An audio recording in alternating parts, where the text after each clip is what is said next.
Olá! Hoje a gente vai mergulhar numa história fascinante, a de como a vida privada das mulheres, do jeito que a gente mais ou menos conhece, começou a nascer.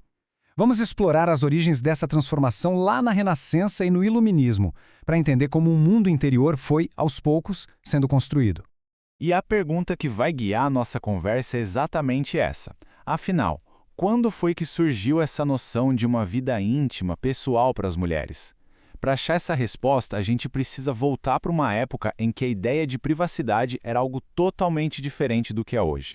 A gente tem uma ideia do tamanho da mudança, vamos pensar no ponto de partida. Na Idade Média, a vida era pública. Acontecia à vista de todo mundo, a casa não era bem um refúgio, sabe?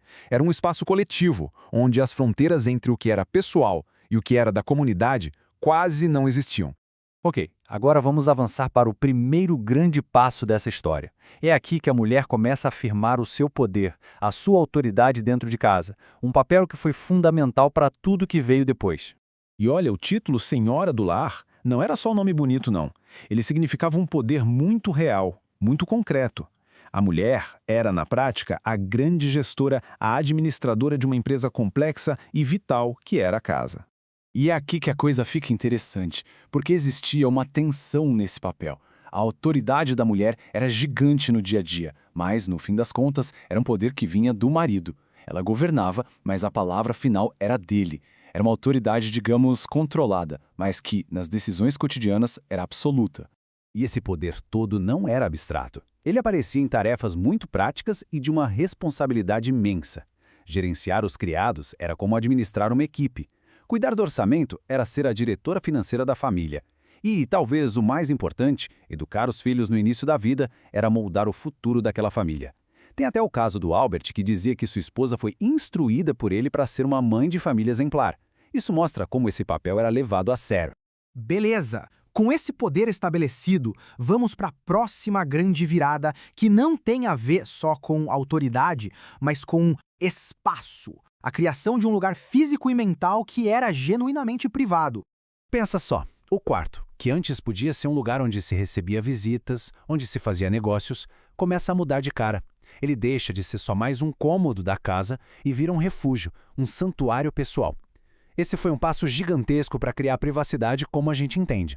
E essa frase do Molière, nossa, ela captura essa nova mentalidade de um jeito incrível. Começa a surgir um novo pudor, um desejo de proteger o corpo do olhar dos outros, de criar uma barreira em volta de si, algo que antes não era uma grande preocupação.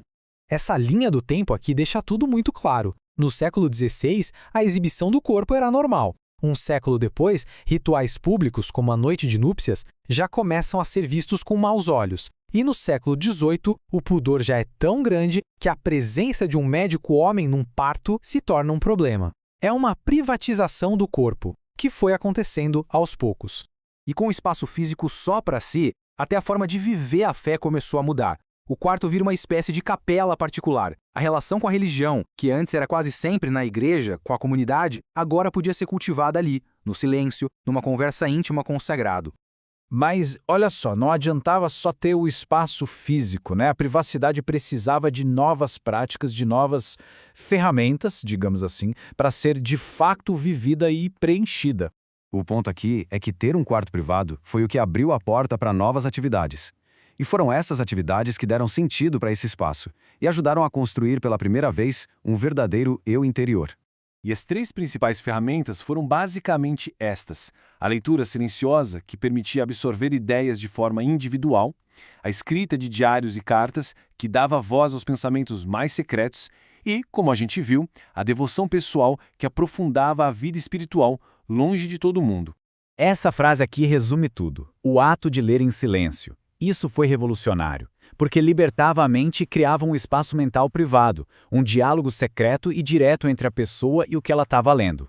E a escrita, então, tinha uma função dupla que é fascinante. De um lado, era uma ferramenta de gestão, como no caso da Madame Philippon, que comandava a casa à distância por cartas. E do outro, era um jeito de se conhecer, de registrar sentimentos e reflexões num diário, construindo uma consciência de si mesma muito mais complexa. Certo! Agora que a gente viu todas essas peças do quebra-cabeça, vamos juntar tudo e tentar entender o legado duradouro que essa transformação deixou.